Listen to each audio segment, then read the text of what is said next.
katika mkutano huu wa mwaka wa wafanyabiashara wa mafuta na gesi. Na mkutano huu ama kongamano hili limeandaliwa na taasisi ya sekta binafsi TPSF ambalo lina dhima kubwa ya kuendeleza masuala mbalimbali ya kibiashara na viwanda. Na Rais Samia Suluhu Hassan anamsubiri mgeni wake Rais Yoweri Museveni aweze kushuka katika gari, na taratibu linajongea hapo kwa ajili ya punde tu tutashuhudia Rais Yoweri Museveni akiteremka katika gari hilo kwa ajili ya kuungana na mwenyeji wake Rais Samia Suluhu Hassan.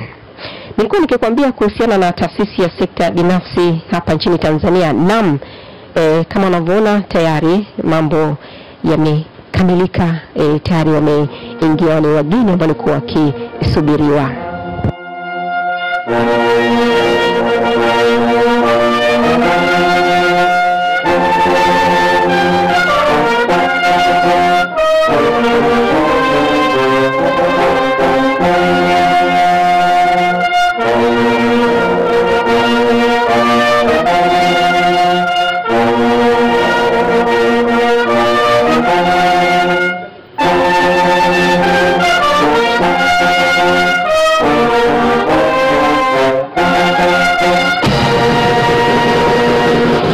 Rais, naomba tuendelee kusimama kwa ajili ya nyimbo za taifa na wimbo wa Afrika Mashariki.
Samia Suluhu Hassan, Rais wa Jamhuri ya Muungano wa Tanzania,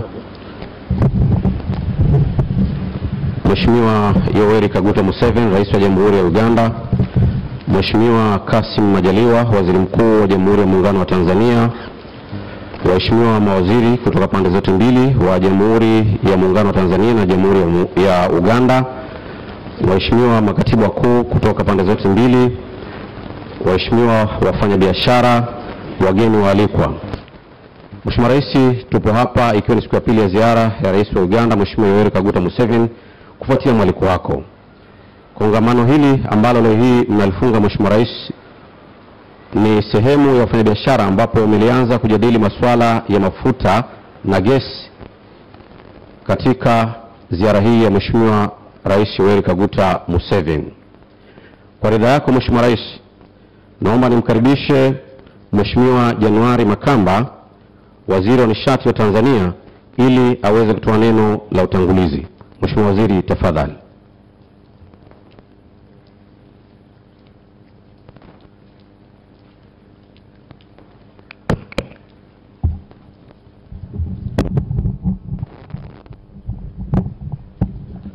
Mheshimiwa Rais Samia Suluhu Hassan, Rais wa Jamhuri ya Muungano wa Tanzania, Mheshimiwa Rais Yoweri Kaguta Museveni, Rais wa Jamhuri ya Uganda, Mheshimiwa Kassim Majaliwa, Waziri Mkuu wa Jamhuri ya Muungano wa Tanzania, waheshimiwa mawaziri wa pande zote wa serikali zote, waheshimiwa mawaziri wa pande zote wa serikali zote mbili ya Tanzania na Uganda, na viongozi mbalimbali wa serikali, wafanyabiashara kutoka Uganda na Tanzania. Mheshimiwa Rais, ninayo heshima kubwa kusimama hapa mbele yenu viongozi wangu pamoja na washiriki wa kongamano hili. Naanza kama ilivyoada kumshukuru Mwenyezi Mungu kwa kibali chake kilichotuwezesha kukutana hapa siku ya leo. Ninayo heshima kubwa kwa niaba yako Mheshimiwa Rais kuwakaribisha washiriki wote katika makazi haya yako. Tunakushukuru kwa ukarimu wako wa kutukaribisha hapa.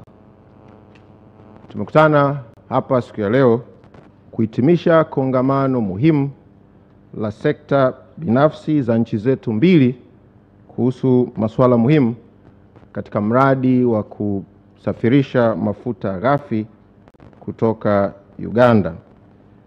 Katika kongamano hili tumejadiliana la sekta binafsi, yamejadiliwa mambo muhimu na ya msingi ambayo yatapelekea sekta binafsi na wananchi kwa ujumla katika nchi hizi mbili kunufaika. Mheshimiwa Rais, wawakilishi wa sekta binafsi watayabainisha masuala hayo kwa kina watakapokuja kuzungumza hapa punde kidogo. Lakini ninayo furaha kuripoti kwamba kongamano hili ambalo tulizindua jana mimi na waziri mwenzangu Dr. Ruth Nankabirwa, waziri wa nishati na maendeleo ya madini kutoka Uganda, liliendeshwa vizuri katika mazingira ya uwazi, katika mazingira ya urafiki na katika dhamira ya mashirikiano. Mheshimiwa Rais, katika mwenendo wa kongamano lililoanza jana, tumeona mwanga mpya wa mashirikiano ya sekta binafsi ya nchi hizi mbili kuliko spiriti ya ushindani ambayo kwa kawaida inaonyeshwa na wafanyabiashara. Jambo hili ni la kutia moyo na tunaamini kwamba litaendelea. Mheshimiwa Rais, tuko hapa kwanza kwa kudra za Mwenyezi Mungu kuamua kuyaweka mafuta chini ya ardhi ya ndugu zetu wa Uganda.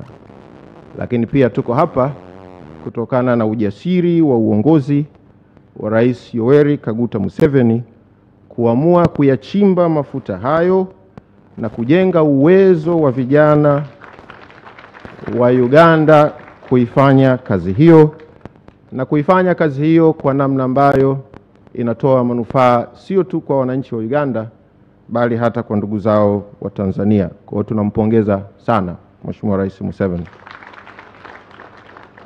Lakini pia tuko hapa kutokana na ujasiri wa uongozi wa marehemu Rais John Pombe Magufuli, ambaye kwa kushirikiana na Rais Museveni waliamua kwamba safari ya kuyapeleka mafuta hayo kwenye masoko ya dunia yapitie katika ardhi yetu na katika bandari yetu. Tunampongeza Rais Museveni na tunampongeza na kumwombea kwa Mwenyezi Mungu rais wetu marehemu Dr. John Pombe Magufuli kwa kazi aliyoifanya ambayo imewezesha tuwe hapa siku ya leo. Vile vile tupo hapa Mheshimiwa Marais kutokana pia na ujasiri wa uongozi wako Mheshimiwa Rais wetu Samia Suluhu Hassan kuhakikisha kwamba kazi hii inaendelea, mikataba inasainiwa na wananchi wananufaika na fursa zinazotokana na mradi huu.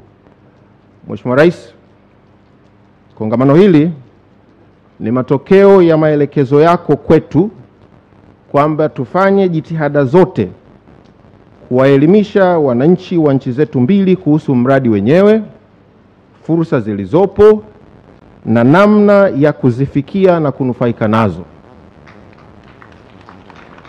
Pia Mheshimiwa Rais, ulituelekeza kwamba tuvitambue vikwazo vilivyopo katika kufikia na kunufaika na fursa hizi. Kazi hii tumeifanya na kongamano hili ni matokeo ya maelekezo hayo kwetu. Mheshimiwa Rais, Waheshimiwa Marais, sio adabu kuongea kwa kirefu mbele ya viongozi wako. Kwa hiyo naomba nifupishe, lakini naomba mniruhusu nizungumze jambo moja muhimu la ushirikiano wa sekta ya nishati kati ya nchi zetu mbili. Mheshimiwa Marais, baada ya shughuli ya leo, mimi na mwenzangu Waziri wa Nishati na Maendeleo ya Madini wa Uganda Dr. Ruth Nankabirwa tutafanya kikao pamoja na wataalamu wetu kuendelea kusisitiza kuangalia namna ambavyo tunaweza kushirikiana kwa karibu zaidi katika nchi zetu mbili kuhakikisha kwamba mradi huu unafanikiwa. Lakini pia tutazungumza kuhusu mradi mwingine mpya ambao Mheshimiwa Rais ulituelekeza tuangalie, na wenyewe ni wa kujenga bomba jingine la kutoa gesi Tanzania kupeleka Uganda.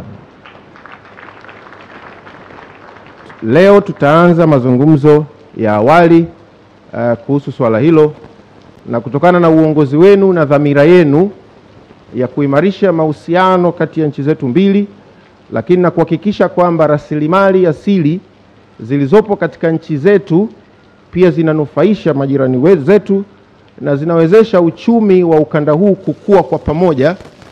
Kazi hiyo tutaifanya katika mkutano ambao tutakutana baadaye. Mheshimiwa Rais, Waheshimiwa Rais, pia nimalize kwa kukupongeza Mheshimiwa Rais Samia Suluhu Hassan pia kwa ujasiri wako wa uongozi wa kutuelekeza kwamba mradi mkubwa wa kuchakata gesi nyingi iliyopo baharini ili kuisafirisha katika masoko ya dunia na kuitumia katika nchi yetu na katika ukanda huu tuifanye na tuimalize. Kazi hiyo tumeianza, mazungumzo yanaendelea vizuri na tutafika mahala ambapo ndani ya kipindi kifupi tutatoa taarifa kuhusu maendeleo ya kazi hiyo. Imani yetu ni kwamba mara baada ya kukamilika kwa mradi huu, ukichanganya na mradi huu wa bomba la mafuta, basi ramani ya Afrika Mashariki kwenye sekta ya nishati duniani itabadilika.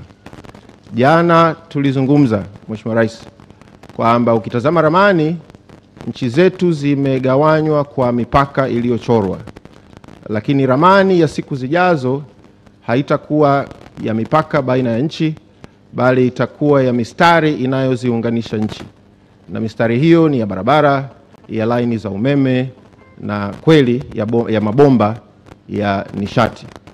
Kwa hiyo Mheshimiwa Rais, Waheshimiwa Marais, nchi zetu mbili zinachora ramani mpya duniani ya kuziunganisha na kuwawezesha wananchi wetu na nchi zetu kuendelea kwa haraka zaidi na kupata manufaa makubwa zaidi.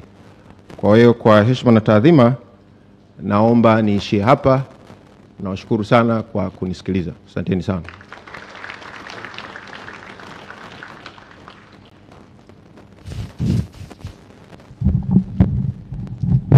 Asante sana Mheshimiwa Januari Makamba, Waziri wa Nishati. Naomba tumpigie makofi tena. Mheshimiwa Rais, kwa ridhaa yenu sasa naomba nimkaribishe Mheshimiwa Ruthi Nankabirwa, Waziri wa Nishati na Madini wa Jamhuri ya Uganda. Karibu Mheshimiwa Waziri.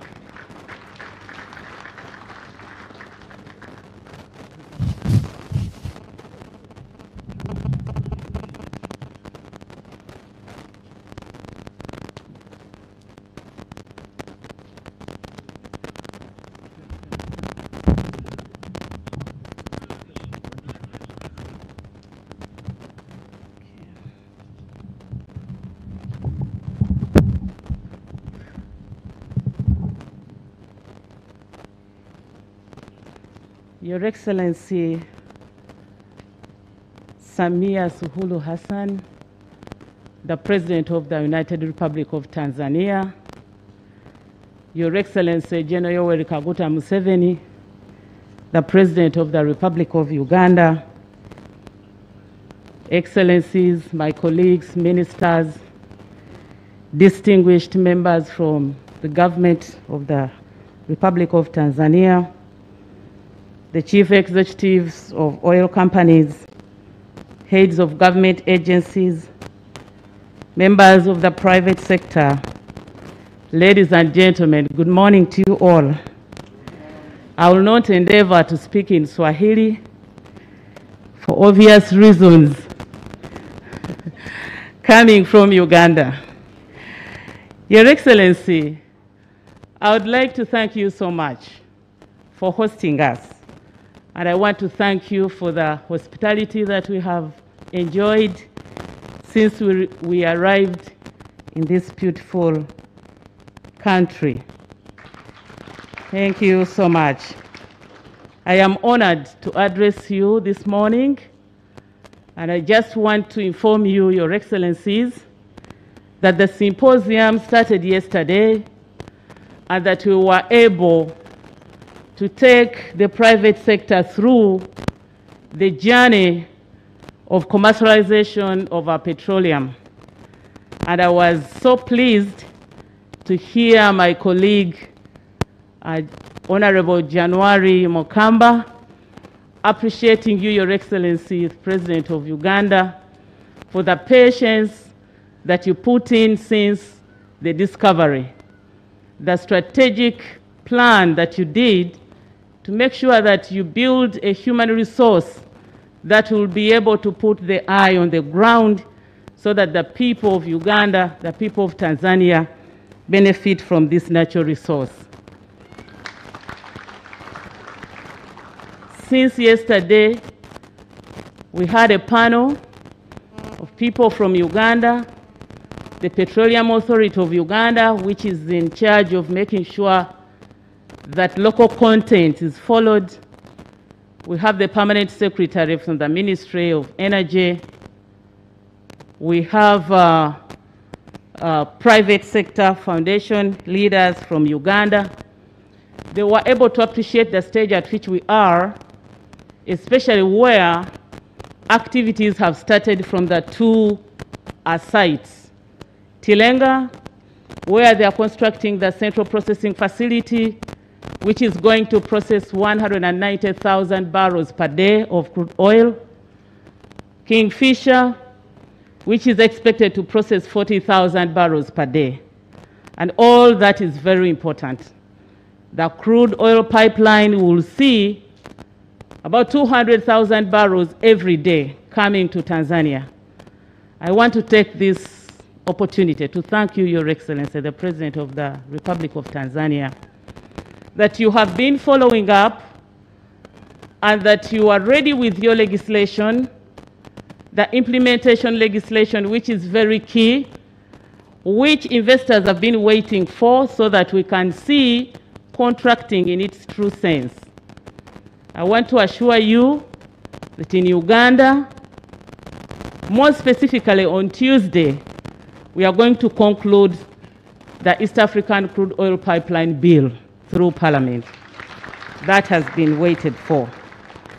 Your Excellencies, after that, we are going to see a lot of activities. Therefore, what we have been informing investors is to make sure that they make joint ventures, because this facility is for both of us. A Ugandan company here in Tanzania is not a foreign company. A Tanzanian company down in Uganda is not considered a foreign company. Both are local content companies. We need to help one another to build our capacities. So we are here using this symposium to interface, to network, and come up with a deal that will benefit the people of Uganda and the people of Tanzania. And that is what we are expecting. I want to thank the High Commissioners, one of Uganda to Tanzania, and Tanzania to Uganda, and the other sponsors who have been organizing and we've been able to come and interface. This is a very important symposium, and I wish to say that we need to organize many more. Otherwise, there are so many people who are expected to reap where they did not even sow. So our presidents have put in a lot of efforts. We should not let them down by not being prepared. What the gathering is waiting for, Your Excellencies, are the words of wisdom from both of you. The commitment, the assurances that the peace and security and stability of Tanzania and Uganda will continue. This is what the private sector would like to hear, so that they can invest in knowingly that they will not be interrupted. I would therefore not like to waste a lot of time, but to stop here and thank you so much for the opportunity and pledge my commitment in working with my brother and brothers and sisters from Tanzania to make sure that we don't let you down, to make sure that we don't injure the long relationship that the two countries have built for a long time, for God and my country. Thank you very much.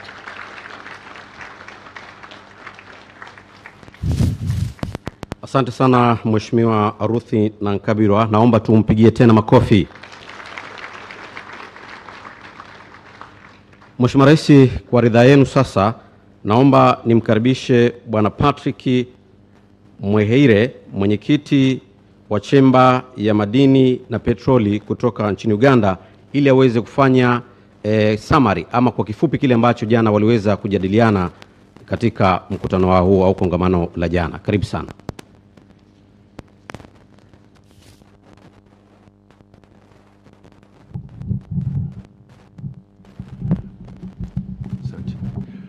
Your Excellency Samia Suluhu Hassan, the President of the United Republic of Tanzania, Your Excellency Yoweri Kaguta Museveni, President of the Republic of Uganda, Ministers, Permanent Secretaries, Ambassadors, distinguished guests, ladies and gentlemen.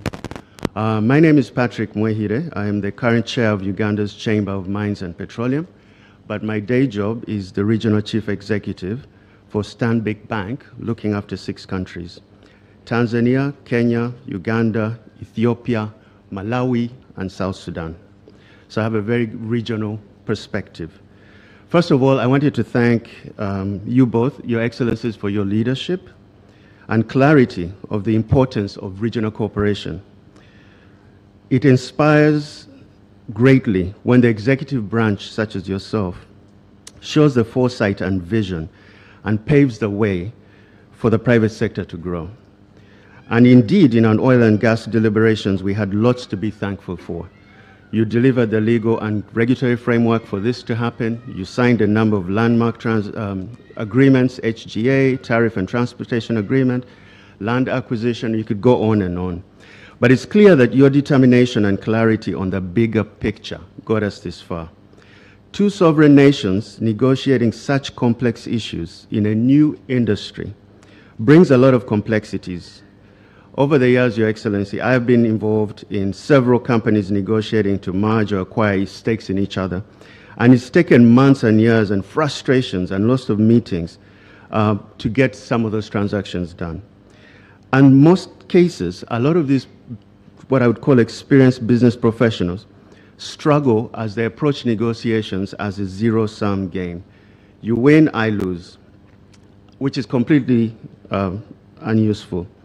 I think you took a massive and very brave approach that this was not a zero-sum game, it was a win-win, and that's how we ended up here. You saw what $30 billion of investment would do for the region. Now that you've given me a few minutes, allow me to update you on our deliberations over the last day or so. There were key challenges that came up. There are three main ones. One was financing, both the depth of it and the size of it.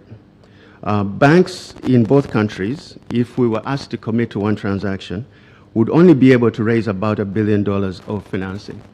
And the ask in this sector for now is $30 billion. So you can see there's a huge gap. So we challenged ourselves, if we're limited to our balance sheet capacities, what can we do with the little that we have? Can we be a little bit more innovative and smarter in how we use the money that we have? And I'll share a little bit more of that later. The second challenge that we faced was clearly the local enterprises' skill gap, information asymmetry, and lack of market access. So financing was one. The other was the local enterprises. Not only were they not ready, many cases, they did not have the information to be successful. It's clear that our enterprises lack the survivability, and this complex oil and gas industry will not lower its standards. They're already facing a lot of pressure under ESG, and compliance is only going to get harder. So how do we bring the standards of our local enterprises up? We shared a number of examples, like for example in Uganda, where we launched a Stanbic incubator that has trained 2,000 SMEs over the last 3 years. And we have real testimonies, Your Excellencies, that if you point out the gaps and help and put out a lending hand to help, these SMEs listen. And a 3-month intervention on a key skilling can make a difference in whether an SME survives an extra 3 to 5 years. From the harrowing statistic that I'm not proud to share, but in Uganda, a very entrepreneurial country, only about 70% of SMEs make it past their 3rd anniversaries. They do eventually go and do other things, so they continue to be entrepreneurial, but that's not the point. How do we allow these enterprises to last for a decade and more? So that was the other issue that we discussed.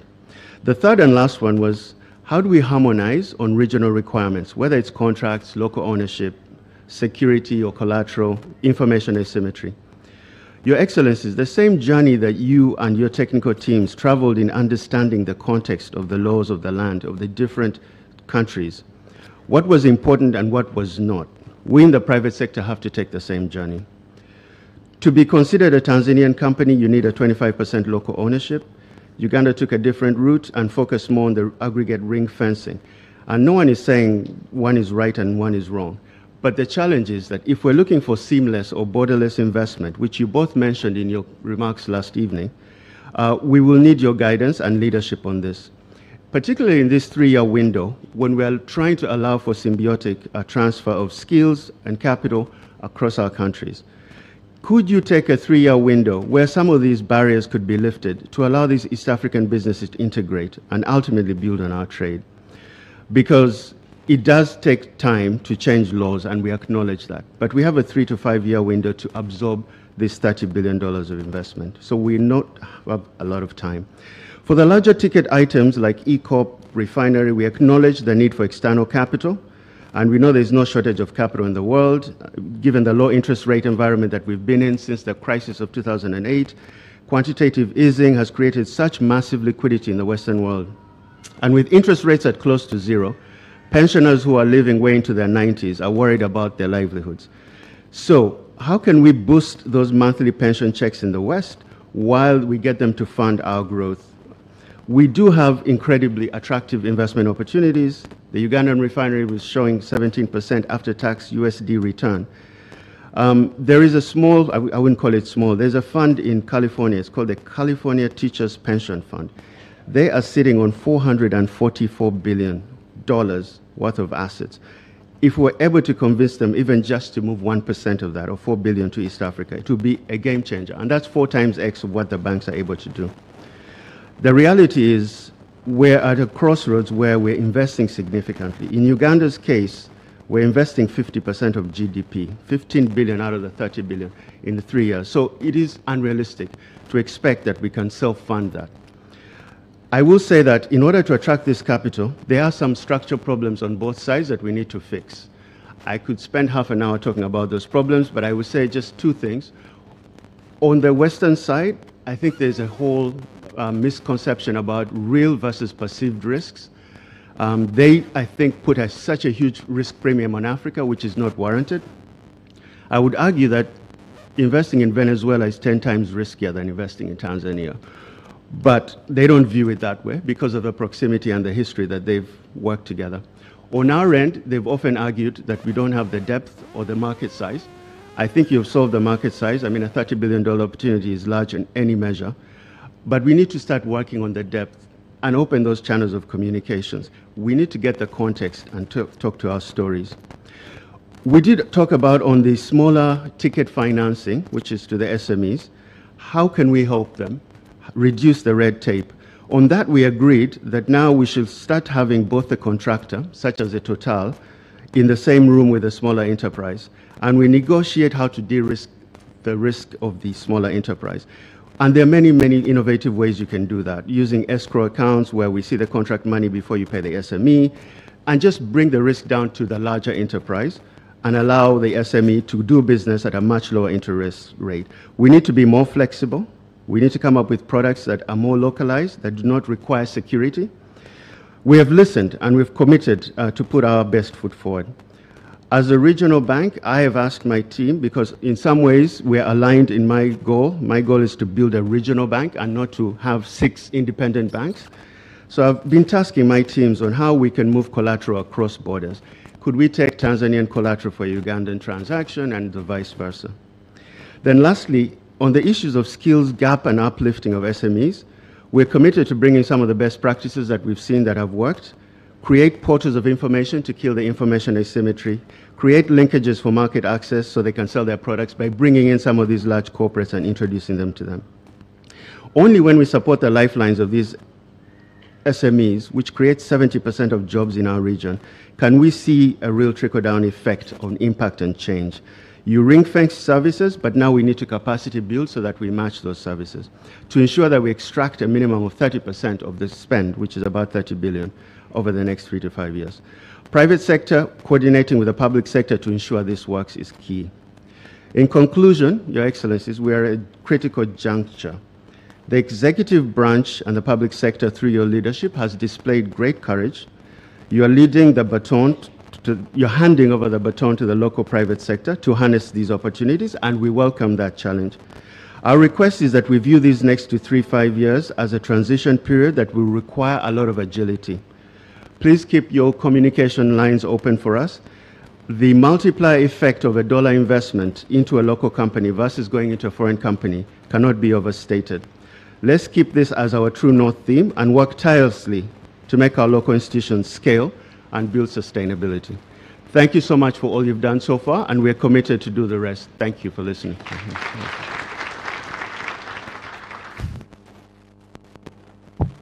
Asante sana Mheshimiwa Patrick Wehere kwa maelezo hayo.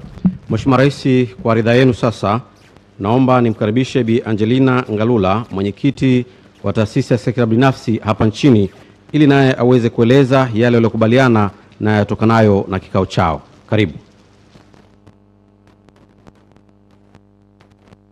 Your Excellency Samia Suluhu Hassan, President of the United Republic of Tanzania, Your Excellency Yoweri Kaguta Museveni, President of the Republic of Uganda, Honorable Kassim Majaliwa, Prime Minister of the United Republic of Tanzania, Honorable January Makamba, Minister of Energy for Tanzania, Honorable Ruthi Nankabirwa, Minister of Energy and Mineral Development for Uganda, Honorable Ministers, Deputy Ministers, Permanent Secretaries present here today from Tanzania and Uganda, High Commissioners, Honorable Amos Makara, Regional Commissioner for Dar es Salaam, Head of Government Institutions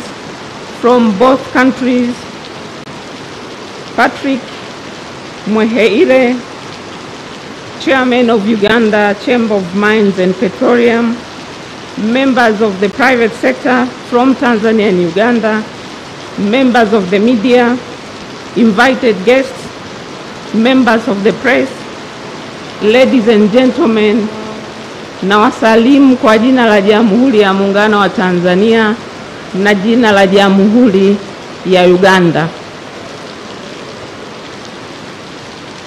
Your Excellencies, on behalf of the private sector in Tanzania, TPSF, and the Private Sector Foundation of Uganda, let me also extend a warm welcome to you all to this year Tanzania Oil and Gas Symposium 2021 with the theme of enhancing private sector participation in the oil and gas sector. We thank you very much for making time to be with us today. Despite your busy schedule, your presence here today is a strong indication that the spirit of East African cooperation is alive and thriving. Karibuni sana. Your Excellencies, distinguished guests, ladies and gentlemen, yesterday, the 27th of November, our two business communities held a very fruitful discussion under the theme of enhancing private sector participation in the oil and gas sector. The objective of this symposium were to provide a platform for networking, learning and sharing experiences and opportunities within the oil and gas industry projects. It was also an opportunity to identify key strategies that can enable partnership and joint venture between Ugandan and Tanzanian private sector actors. To facilitate public-private sector dialogue on issues that affect the implementation of local content in the oil and gas industry projects. I wish to thank you, all participants, for their effective participation and constructive contribution in the symposium. Your Excellencies, my role today is to highlight key areas which were identified at the symposium. Please allow me to mention 8 key areas of focus as the outcome of yesterday's symposium. Your Excellencies, the first focus area is private sector collaboration. The private sector collaboration is key to reap the benefits of this project. The emphasis from yesterday's meeting was to ask large local companies that will be awarded different tenders from the project to collaborate and work with SMEs, small and medium enterprises, across the different sectors and create opportunities along the value chains. For example, a company that will be awarded a tender to supply food to the project should create an agri-value chain for agri-processor and small farmers along the corridor. Your Excellencies, the second key focus is for the private sector in Tanzania and the private sector in Uganda to collaborate and work with members in ensuring adequate training on standard and HSE, health, safety, and environment management. Companies participating in this project and other future projects to put emphasis and investment in ensuring they acquire necessary international certifications required for this project. And as an apex bodies, we will ensure that we facilitate such training for the benefit of the private sector to be internationally competitive. Your Excellencies, the third key focus area is public and private collaboration on the core services in this project. The private sector should collaborate with key government institutions such as Tanzania Port Authority, Tanzania Railway Corporation, Uganda Railway Corporation, Marine Services, and others on areas that private sector can participate and work together with public institutions in providing specialized equipment for lifting, additional rolling stocks, and specialized wagon for carrying 18 meters pipes for the project. Your Excellencies, the fourth key focus area is on the awareness of the project opportunities. There are many opportunities on all aspects of the project in various sectors. Awareness about these opportunities at grassroots level is key in particular project area. TPSF and PSFU, in collaboration with other stakeholders, will work with relevant clusters to develop and lead awareness campaign along project areas. Your Excellencies, the fifth key focus area is the awareness of joint venture opportunities between Tanzania and Uganda with large, medium, and small enterprises. Capital skills and technology transfer are key. This may not be available in some entities, but may be available through joint ventures. Your Excellencies, the sixth key focus area is compliance capacity on project standards and requirements. Competence and quality are key to accessing the project opportunities, in particular for SMEs, as most of the SMEs lack the capacity to project standards and requirements. PSO, capacity building initiative, and those of other training institutions must be geared to building the capacity of registered vendor, suppliers to meet project standards and compliance requirements. Your Excellencies, the seventh key focus area is skills. There is skill mismatch, mainly among our youth,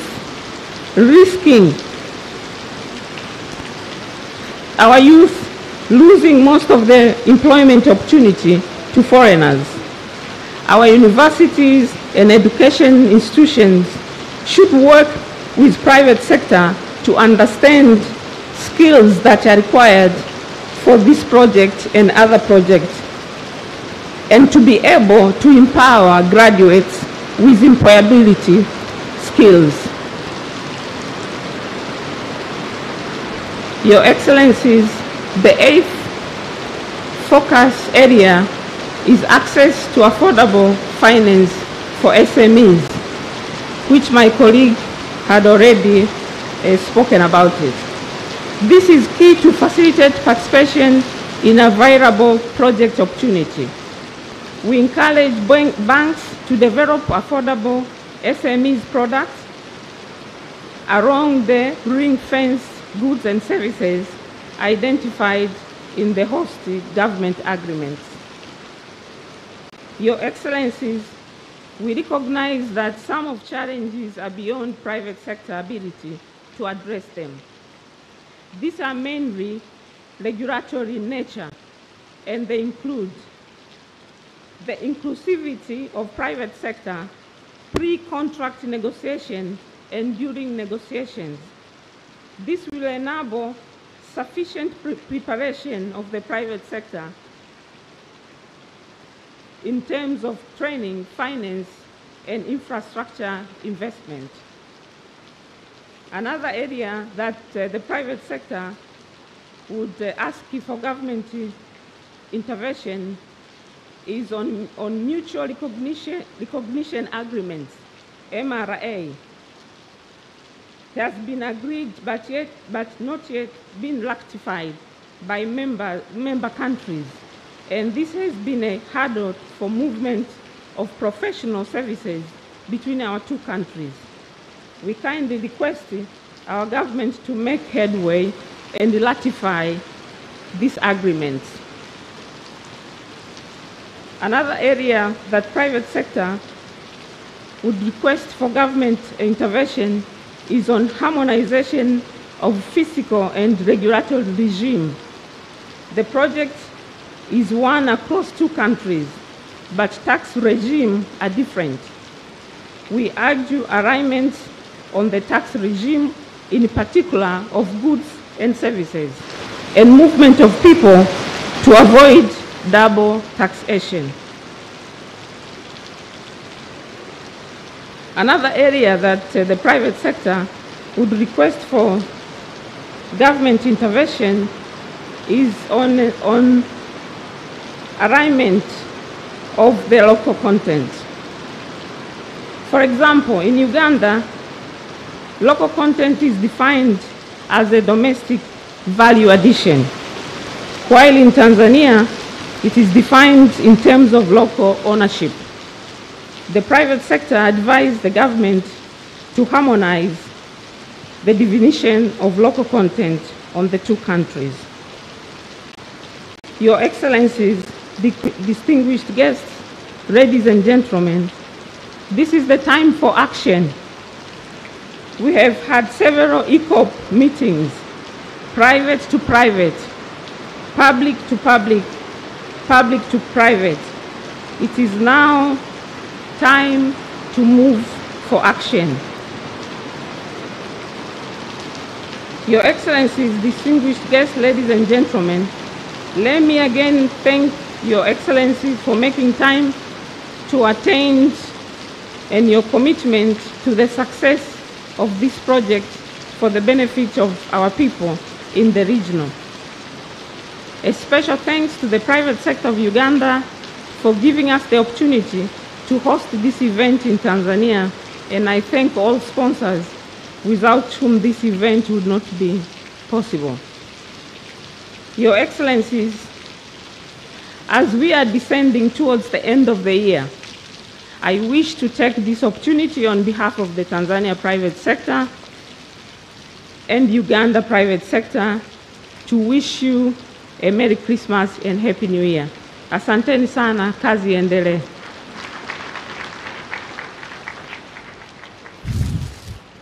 Asante sana, naomba tumpigie makofi mengine mwenyekiti wa sekta binafsi hapa nchini Bi Angelina kwa maelezo hayo. Mheshimiwa Rais, sasa kwa heshima na taadhima, naomba nimwombe Mheshimiwa Yoweri Kaguta Museveni, Rais wa Jamhuri wa Uganda, ili naye aweze kutoa hotuba yake katika hafla hii ya ufungaji wa kongamano la wafanyabiashara wa Tanzania na Uganda. Mheshimiwa Rais, nakuomba tafadhali uelekee katika eneo la kuzungumza. Asante.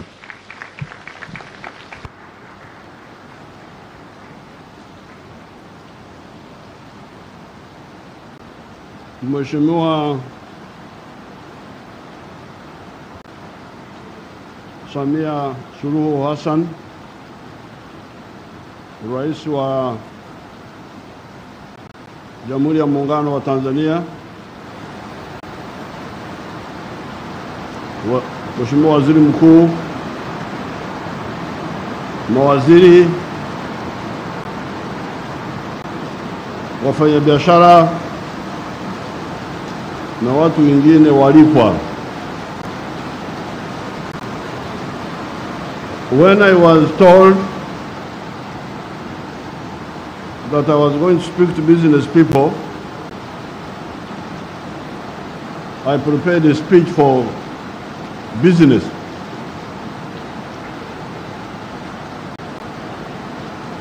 Then later on I was told to say, no, you are going to speak only on oil. Oh, so I was wondering how to do it. But last night I asked permission from Her Excellency. She said, wewe sema maneno yako yote.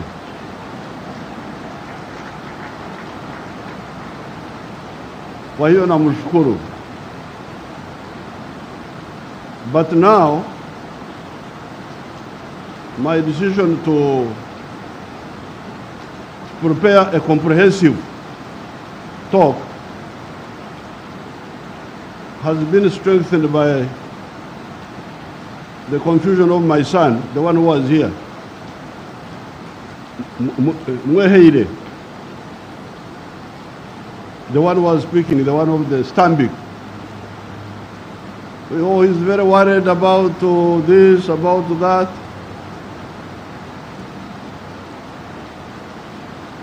And I know why he's worried. Because his bank is always confused.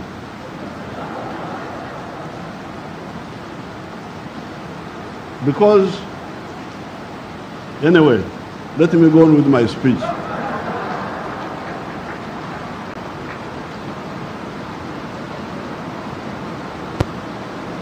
Your Excellency, the challenge before Africa today is an old one. It is the challenge that has faced man for the last 4.5 million years, since man evolved from the lower primates to the Homo sapiens species with a superior brain, walking on 2 legs, and with a hand that can hold tools and do work. Since that time, man has been oppressed by the two phenomena: oppression by nature and oppression by fellow man. The latter phenomenon included oppression in the form of slavery, feudalism, colonialism, dictatorships, etc. The former included suffering from diseases, drought, hunger, floods, pests, etc. However, man, being the wise mammal he had become since 4.5 million years ago, he has been using his superior brain and his work-capable hands to find solutions to those oppressive phenomena. Starting with oppression by nature, man has been using 3 tools to ameliorate the situations. These have been science and technology, philosophy, and strategy. Science and technology meant understanding the laws of nature, such as gravity, pressure, magnetism, electricity, etc., and using them to solve his problems. Philosophy involves the understanding of man and his behavior, and on the side of economics, understanding what stimuli can make him work most devotedly or otherwise. The strategy involves arrangements that can assist or inhibit man in his efforts to create wealth and overcome poverty. Man everywhere has been making progress on the front of combating oppression by nature, but at different paces. Some zones of the world moving faster than others on account of some identifiable reasons. 1.5 million years ago, man invented fire. Fire enabled man to solve so many problems: to cook, to roast, to fry, to light, to warm oneself, etc. This enabled man to go from trees and start living in caves, which were more comfortable than the former, because he could now warm the caves, which were too cold for human habitation, and expel the darkness from the caves. 10,000 years ago, he started domesticating crops.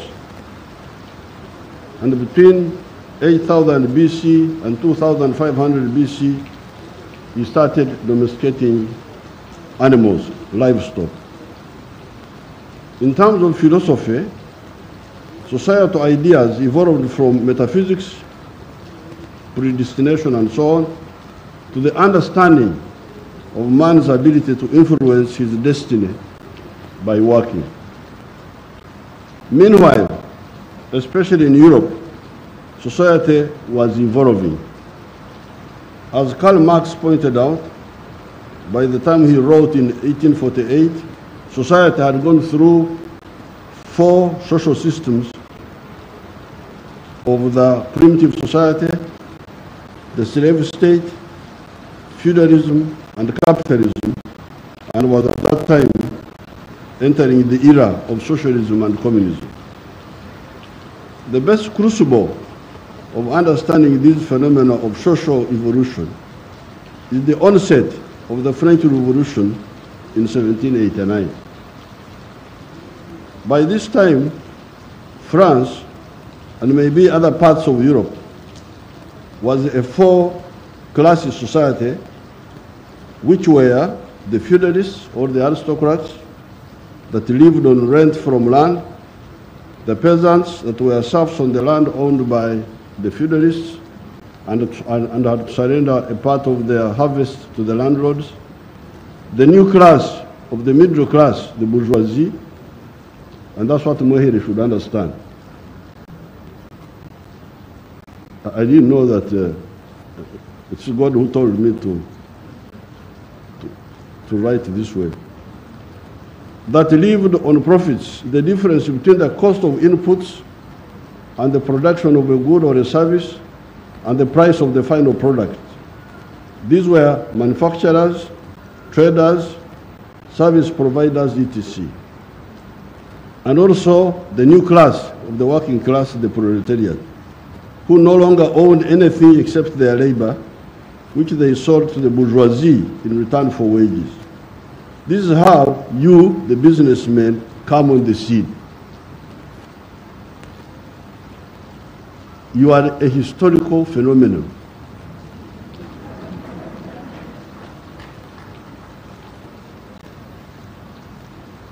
Because this is what developed Europe. Europe was changed by the middle class. All these other people were there, feudalists, kings, what have you, they were there, the Pope, they were there. But the new force in Europe, which made Europe go ahead and we stayed where we are now, was the middle class.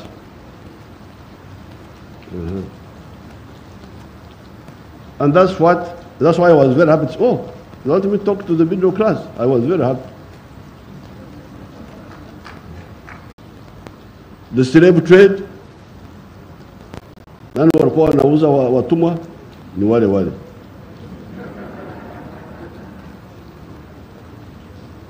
Which was part of what they call primitive accumulation of capital. Genocide, etc. However, on the positive side, the middle class, being interested in profits, apart from looking for raw materials, they also needed markets. Markets. Middle class, markets. When you produce, where do you sell? This is the biggest problem of the middle class in Africa. How can you produce if you are not sure of the market? The more buyers you get, the better the business. That is how the bourgeoisie in France propelled the anti-feudal revolution of 1789, which included the de facto balkanization of France. Although France had been one kingdom for a long time, ever since 842 AD, there were nevertheless internal fiefdoms. Although France was one kingdom for a long time, but there were internal provinces. You couldn't go from one province to the other province without tax, without paying tax. Internally, within France, although it was one kingdom, but there were internal taxes called tile or something like that in Spanish, in French, T-A-I-L-L-E, on goods being traded in the form of inter-province trade. This, of course, disadvantaged the trade so much. Who was benefiting from these taxes? The answer, the feudal lords. At whose expense? The answer is at the expense of the bourgeoisie, the middle class, and the French people in general, because those taxes made goods more expensive, slowed down the rate of growth of the companies, which affected their ability to create jobs, and also slowed down the rate of growth of those companies in expanding the tax base. So, if the companies don't sell, they don't expand. If they don't, if they sell but not enough, and if they don't expand, how will they create jobs? And if they don't create jobs, then where will the government get taxes? Because the government must get taxes people who are working. When it came to the fragmented Germanic populations of what became Germany later, and the Latin populations of what became Italy later, because by this time there was no united Germany. There was no united Italy. And I want to show you the role of the middle class, how they helped.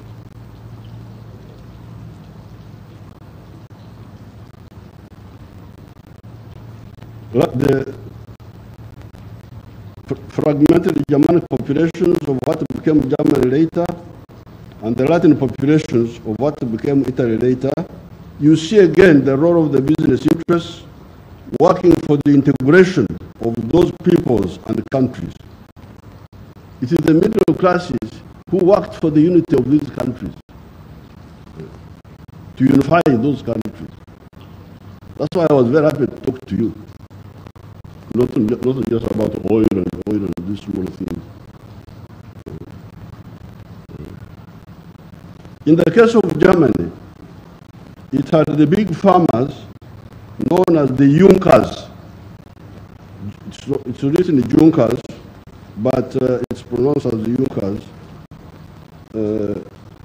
In the German kingdom of Prussia, one of the 39 kingdoms into which the Germanic people were divided, that pushed for the unification of Germany. By 1870, Germany was divided into 39 kingdoms. It is the business classes who said, we want to unite this market, who caused the unity of Germany.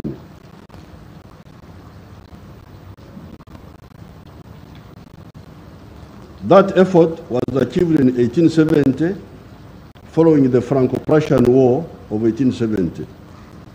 The unification of Italy, Italy was not one country until 1860, following efforts by people like Henry Cavour of Piedmont and Garibaldi.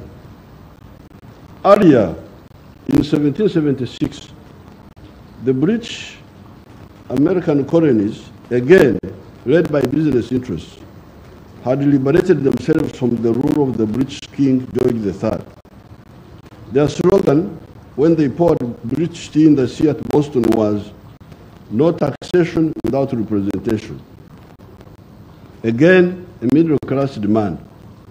The leaders of this movement, George Washington and others, correctly decided to unite the 13 British colonies of New Hampshire, Massachusetts, Rhode Island, New Jersey, Connecticut, Delaware, Maryland. It decided to unite the 13 British colonies of New Hampshire, Massachusetts, Rhode Island, New Jersey, Connecticut, Delaware, Maryland, etc., into the nucleus of the United States. This one you say today, the one which people are worshiping now instead of worshiping God. They're worshiping the United States. That by 1945 had become the most powerful country in the world. This country, USA, was created long after our countries over here. Uganda, Buganda, Bunyoro, Rwanda, Mirambo, the chiefdoms of Karagwe, much older than the US. But now the US is much stronger. Why? Because it was started on new ideas of partly the middle class, the business class.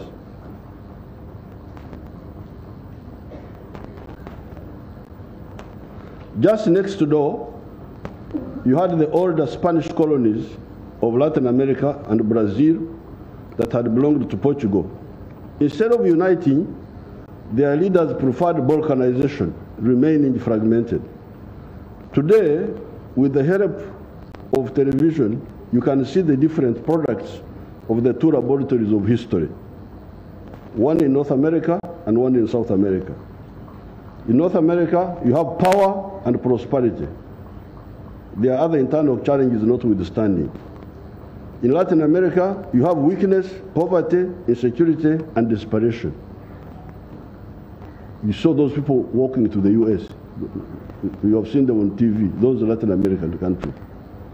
Latin America is very rich in terms of natural resources. That's what I was saying last night. Mali asili sio biashara.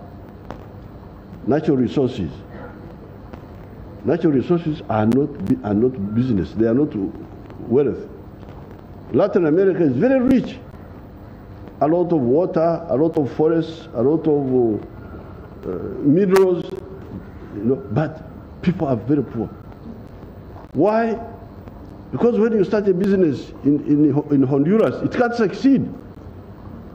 Honduras, El Salvador, Nicaragua, Panama.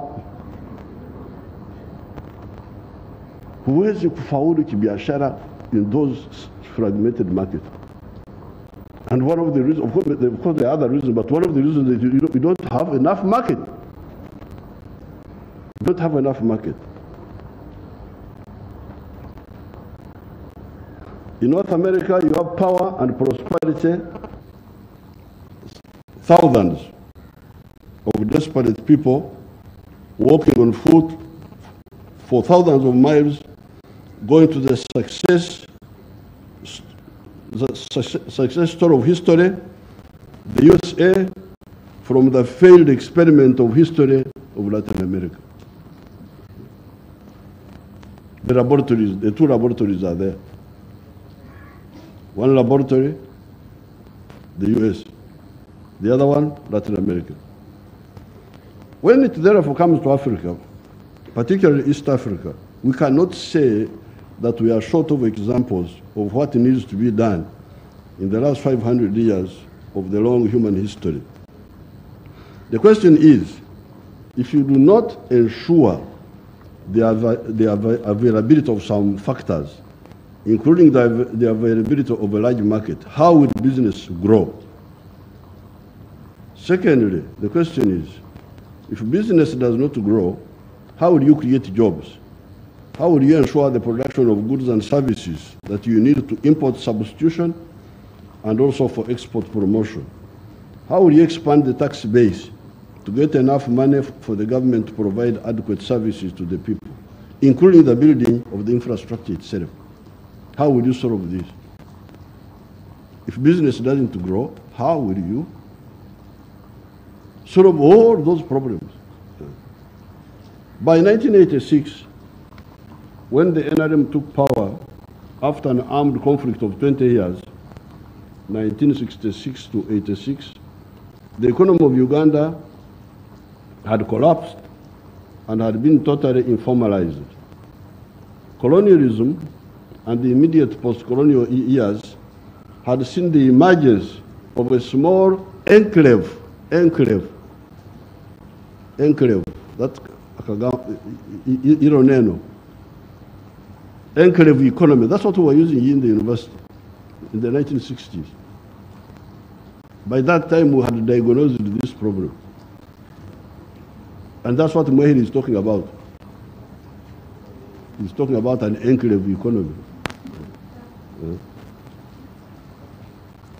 Enclave economy of modernity, a small island of modernity, surrounded by a sea of backwardness. The writers of that time were describing that small economy as the economy of the 3 C's and 3 T's. The three C's were cotton, coffee, and copper. That was Uganda in the 1940s, 50s, and so on. 3 C's: coffee, cotton, copper. And 3 T's: tobacco, tea, and tourism. That's how they were describing our small island of mambo ya kisasa imezungukwa na hali ya duni. Villagers without income, without what? Wamezunguka katika island katika ziwa ka modernity. Electricity, simu, some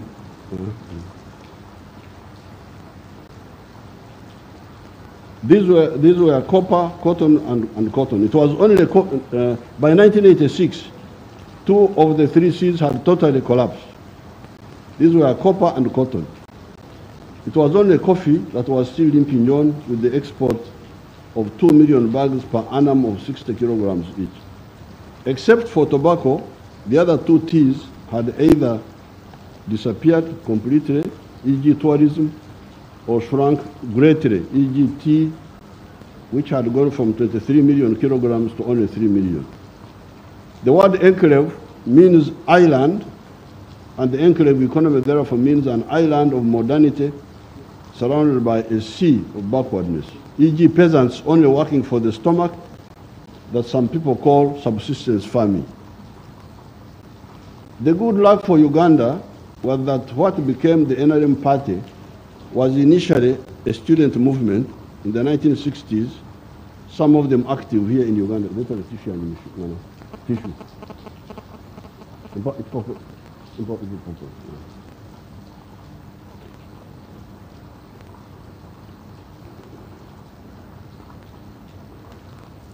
During that long period, tissue.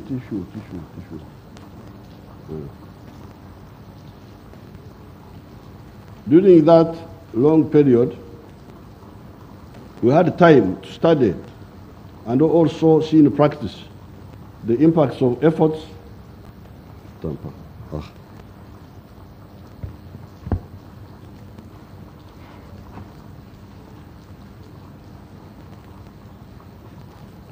During that long time, we had time to study and also see in practice the impact of efforts for socio-economic transformation, positive and negative, by the different policy stimuli or disstimuli, if we can coin such a word.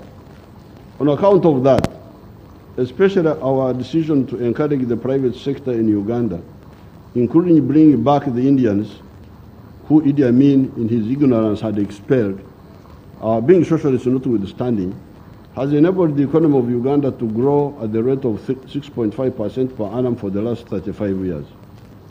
The economy could have grown much faster if it was not for the opportunists among us, the careerists, and the corrupt among us. This limited growth has transformed Uganda from a land into a land of surpluses, while in 1986 it was a land of shortages. We had shortages of sugar, salt, soap, textiles, paraffin, etc. The whole economy had been informalized into a magendo, speculation, black market, and shortages economy. It is now the opposite. Everything is in surplus: sugar, milk, maize, bananas, soap, other industrial products such as cement, steel bars, cooking oil, etc. The problem is the market. In order for these businesses to continue growing, we must access more of the internal market by the population acquiring more purchasing power, because part of the problem is that the people don't have money in their pockets, so they don't buy. That's one problem. The goods are there, but they don't buy enough. And also our manufacturers deepening the industrialization process. Although we say we have surplus milk today, our production having grown from 200 million liters in 1986 to now 2.8 billion liters, it is on account of Ugandans drinking only 60 liters of milk per person per annum. If they were drinking the recommended 210 liters per person per annum, Uganda, with its 43 million people, would need today 9 billion liters of milk per year. We are now crying, maziwa yamezidi, maziwa yamezidi. Maziwa yako wapi? 2.8 billion. But why? The Ugandans are not drinking enough. They are drinking only 60 liters per person per year, while WHO is recommending 210 liters to make sure that you have teeth in your mouth.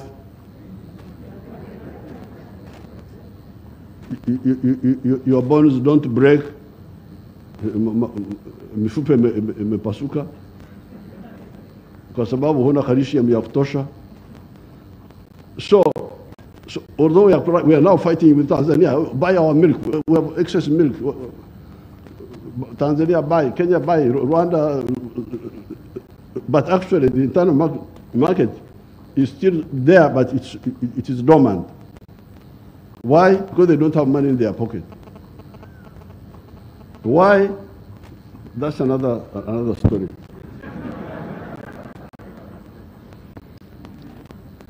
Hence, the question of oversupply would not arise. Apart from the purchasing power, there is the issue of deepening industrialization. Ugandans have been crying with the issue of sugar. Tumekuwa tunagombana na jirani zetu juu ya sukari. Majirani wamekataa kuchukua sukari yetu.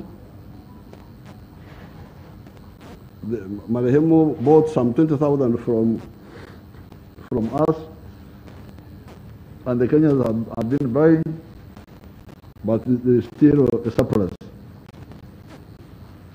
But you will see that it is also an official surplus.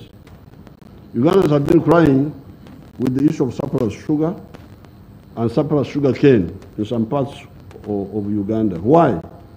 It is because Ugandans presently consume 380,000 tons of sugar per annum, while our production is currently 550,000 per annum. This is, however, sugar for chai only. Hii ndio wanazungumzia.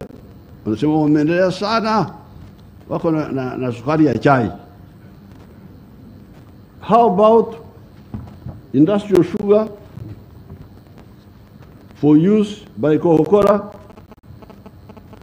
for pharmaceutical industries, like children's syrups? You know, the children, when you give them medicine, you don't give them either the one which is bitter. You give them syrups. That is from sugar. Lakini hawa Waganda hawajatengeneza hiyo sukari. Sukari wanazungumzia ni ile ya chai peke yake.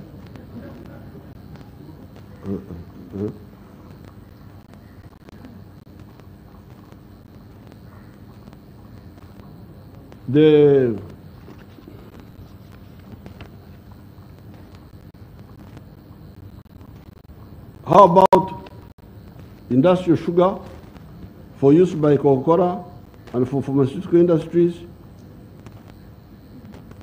That was none of the business of either either the planners in the Ministry of Finance. Our planners also, sijui hapa Tanzania, lakini kule kwetu, these planners in the ministries,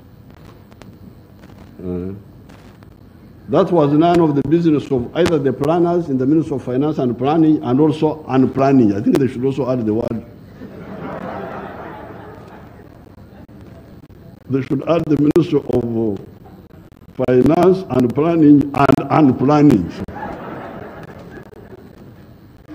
That will be more accurate. Because if you are planning, why don't you see this? Kama sukari ya chai imeongezeka, na pale jirani kuna kiwanda cha Coca-Cola which is importing industrial sugar. Why don't you plan? Say, and you don't have, the government doesn't have to do it. You just get a private sector person, you support him, and he does what you want. So that's simple. So that's why I want to be more realistic and talk of Ministry of Finance and planning and unplanning. Or even the business sector of Uganda. Consequently, while crying about surplus sugar, Uganda alone was importing 90,000 tons of industrial sugar. Hapa tunasema sukari imezidi. Upande ule, we are importing 90,000 tons of industrial sugar. In order to make 90,000 tons of industrial sugar, you need to refine 100,000 tons. Now, I don't know how much industrial sugar East Africa imports per annum. So, if Uganda, who have now some surplus sugar, go into industrial sugar, they will supply the Uganda market, but also maybe the East African market also. Then there is the region. So first of all, the internal market, strengthening it by more purchasing power, but also the deepening the industrialization. Then there is the regional market and the continental market. This is where you come in, you the business people. You really need to work with the political class to unequivocally support both the economic and the political integration of East Africa and Africa. Since 1963, I've been a follower of Mwalimu Julius Nyerere on the issue of the political federation of East Africa.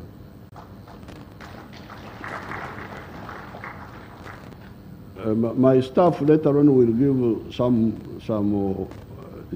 newspaper which I had sent one to Marehemu.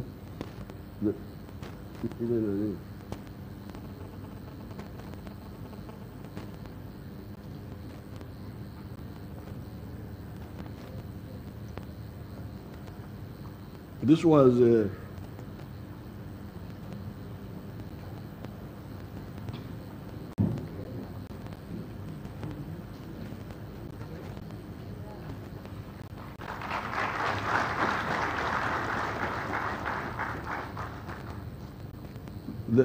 I had. They will give you a copy. That paper was 1963.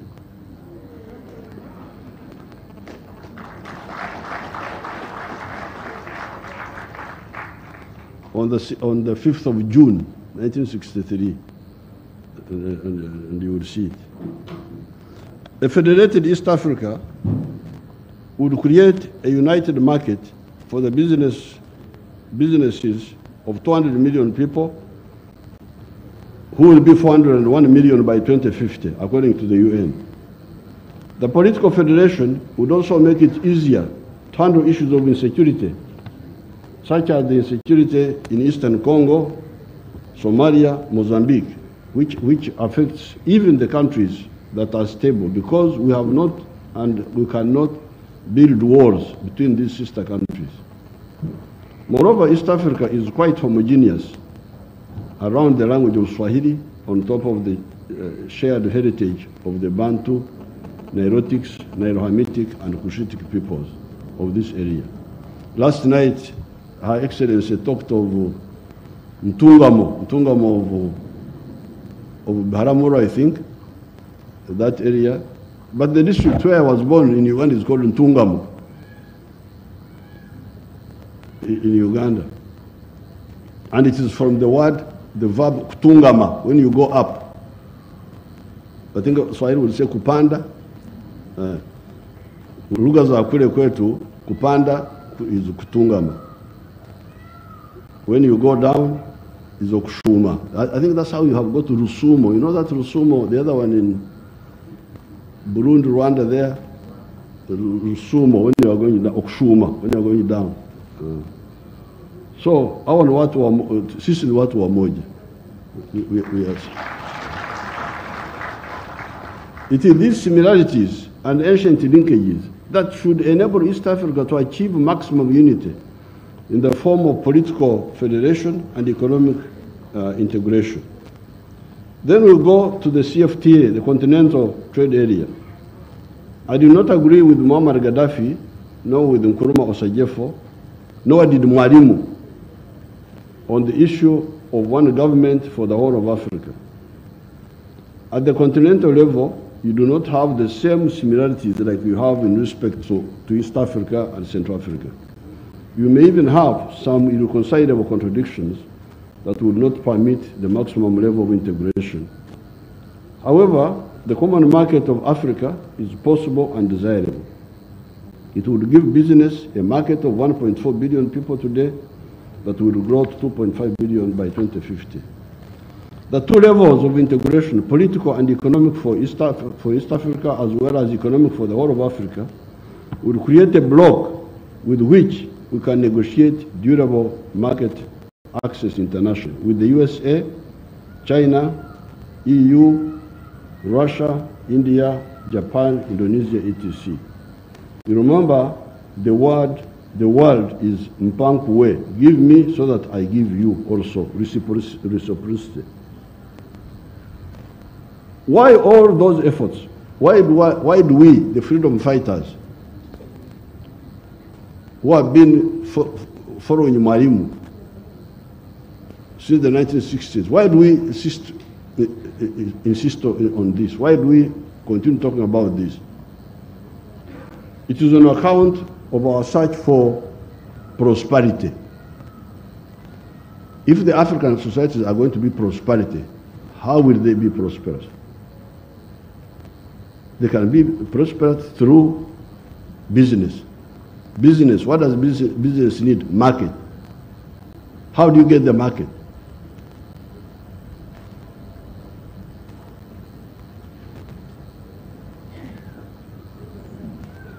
Create jobs, produce goods and services, a bigger government revenue, tax base,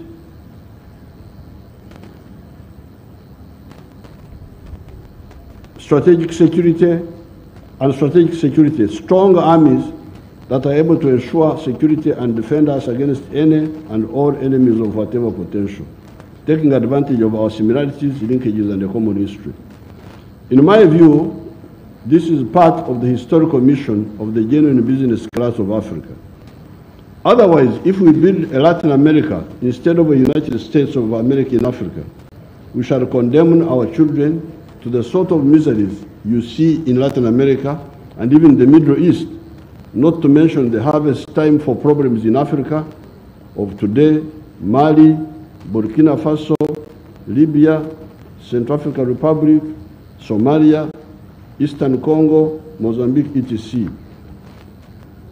When we talk of business class, of the middle class, of the bourgeoisie, we should not forget that some of the middle class groups play a parasitic role in backward economies.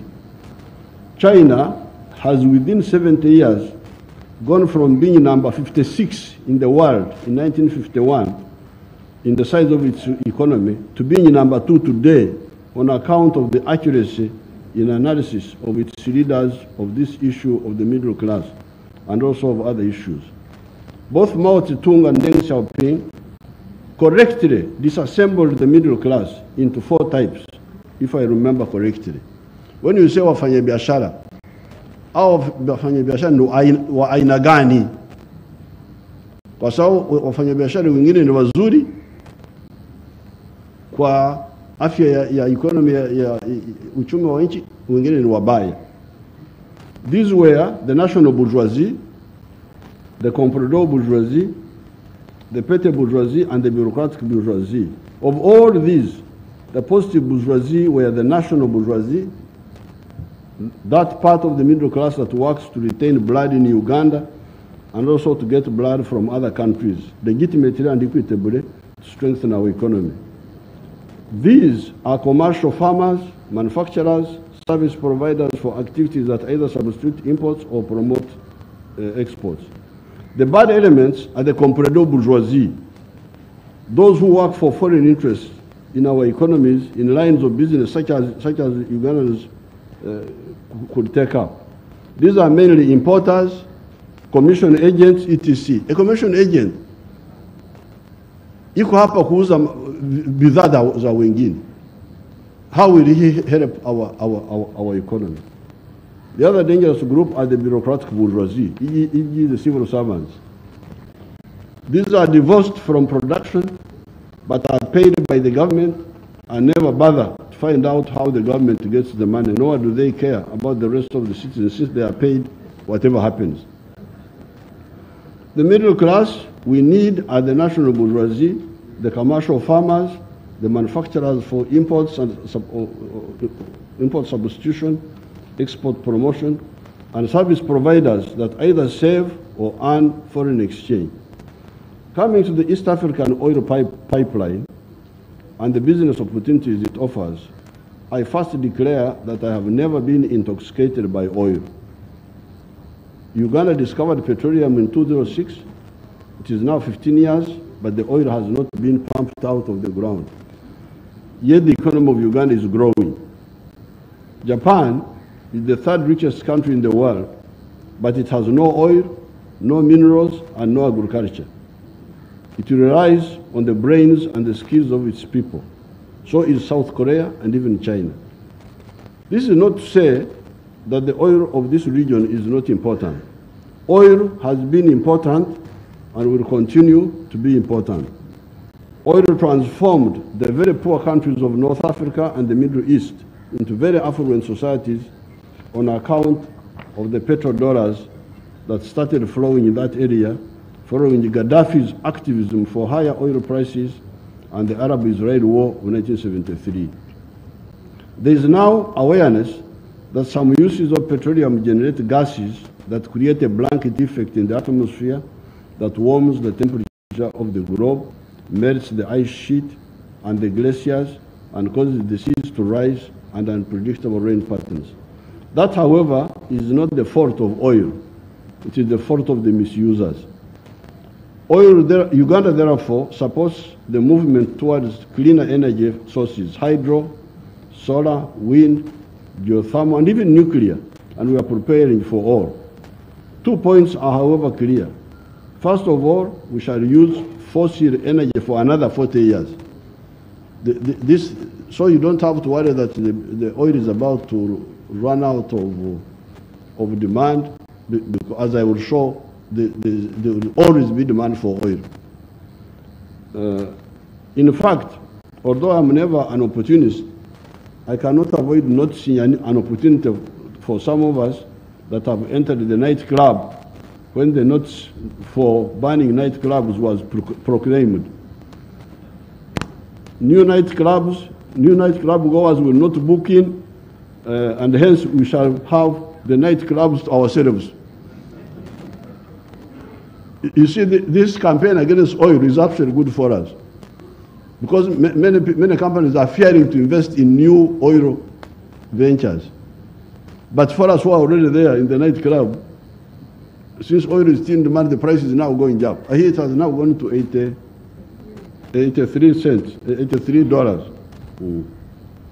Could this not be the reason for the price of oil going up? The climate salvation efforts are targeting correctly the use of coal for power generation and the internal combustion engines that should be replaced by electric engines. These are not the only uses of oil. There are safer uses of oil, and these are car tires. Car tires. These synthetic tires are much stronger than the rubber ones. So even if they stop the use of petrol to drive cars, the need for car tires will remain. Wow, I've never taken any oil for medicine. But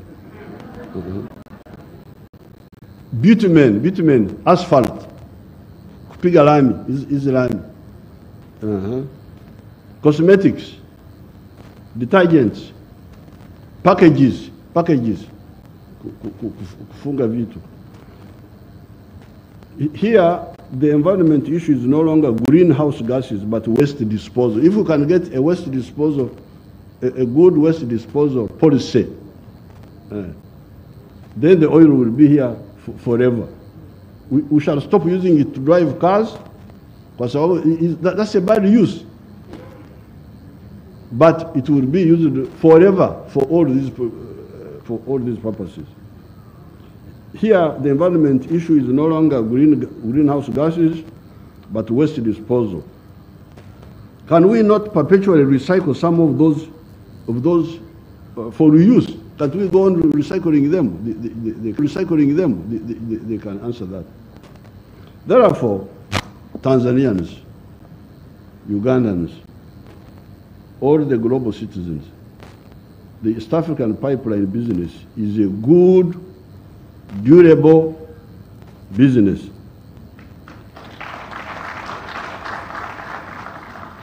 It will create jobs during construction.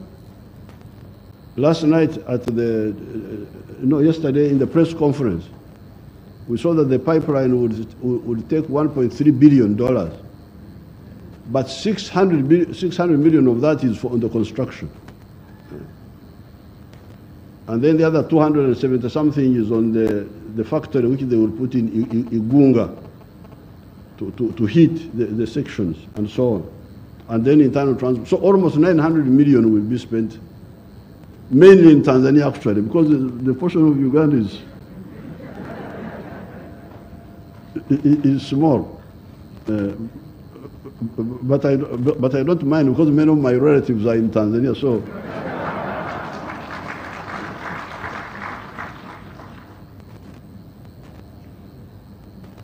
Other service providers will also be able to supply. Now, the crying of Mwehide, you see, I don't want to divert myself, but what he's talking about is the enclave economy. In Uganda, with these wonderful people, some of them are here, the politicians. Forget about the civil servants. Those ones are out of the question.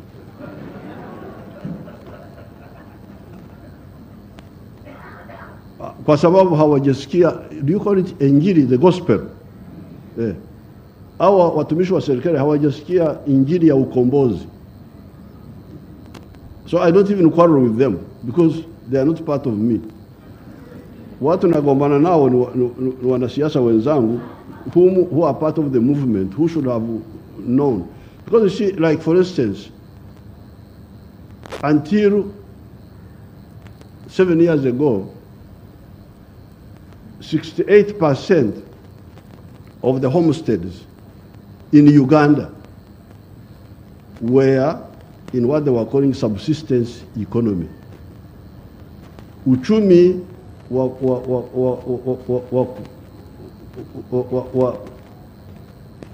to produce for the stomach only. Uchumi wa kuzalisha mali ya tumbo peke yake. 68%. So when you see these people here, honorable minister, honorable what, they have got 68% of their people. Wanatumikia tumbo peke yake. So what this young man is saying, this Mwehiri is the son of my schoolmate.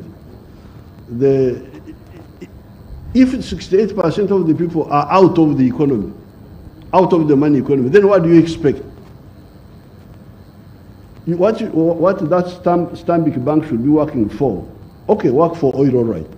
But also work to get the 68% into the money economy. That's what we should be working about. So when this young man comes here, pension funds in California, I don't know where. Now, because of my struggle with these people, I had to involve the army. The army, chukua mbegu kwa wale watu ambao wamelala, waanze kulima kahawa. Because of that struggle now, recently, they brought a new, you call it takwimu? Is it called takwimu? Statistics. They brought a new takwimu to now. Manyumba, these are households. Manyumba ambayo bado yanalala ni 39 kwa 100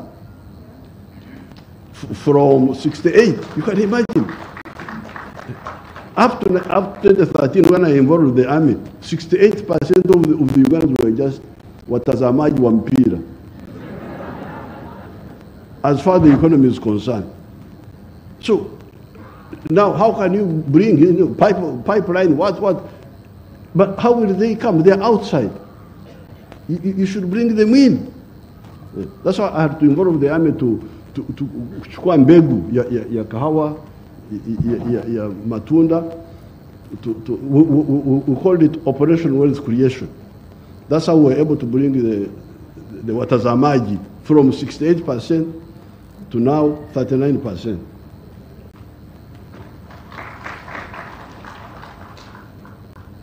So I think we should look at that along all this whole pipeline. That's what I was discussing with Her Excellency yesterday about mifugo, kwa mfano. Because 1986, our Waganda walikuwa wana kampuni yao ya taifa ya maziwa. Walikuwa wananunua unga ya maziwa kutoka Denmark. Wanaleta unga ya maziwa, kufika pale Kampala, wanaweka maji ya Victoria, wanapaka chapa Uganda Dairy Corporation. The only Ugandan thing there was maji.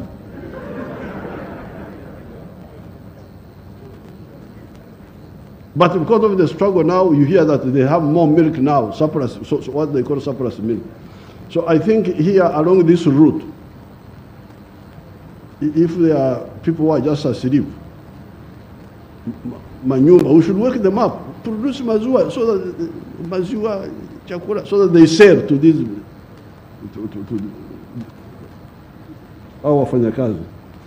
I'm about to finish. I'm very sorry, Your Excellency.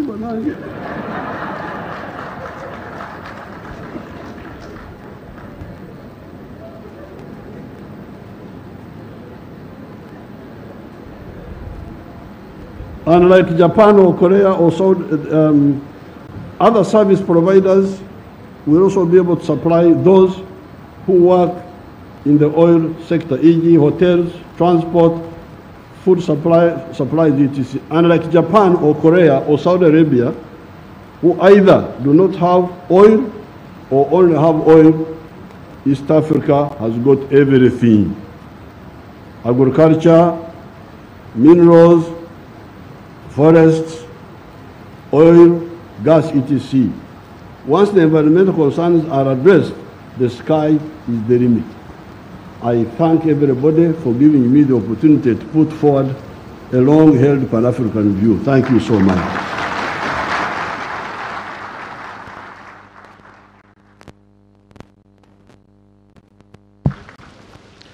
Asante sana Mheshimiwa Yoweri Kaguta Museveni, Rais wa Jamhuri ya Uganda. Kwa mara nyingine tena niombe tumpigie makofi Mheshimiwa Rais.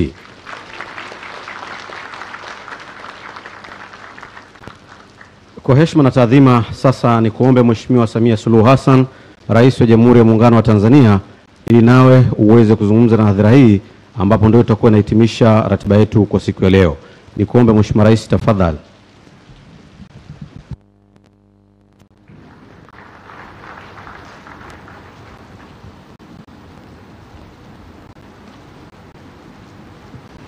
Nakushukuru MC. Ndugu zangu washiriki, baada ya lecture ile ya General Museveni, nadhani nitasema kipi kipya, lakini kwa sababu nimeitwa ngoja niongee. Mheshimiwa General Yoweri Museveni, yesterday you were my brother, today you are a general.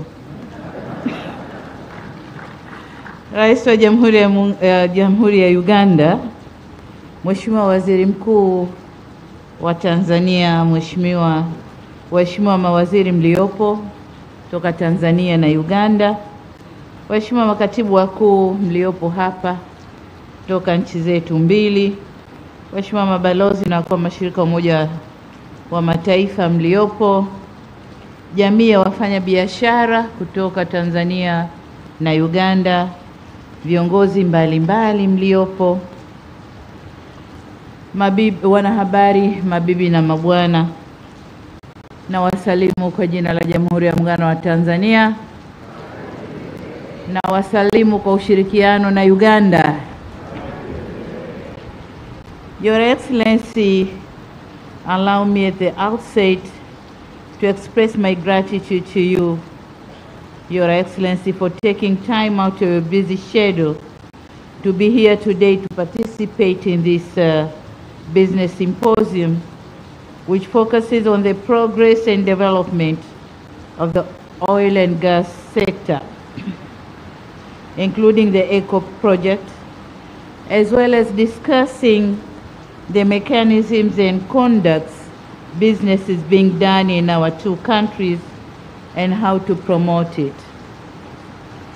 Your Excellency, the President, I would like also to extend my appreciation for the organizers of this event, both from the government and the private sector.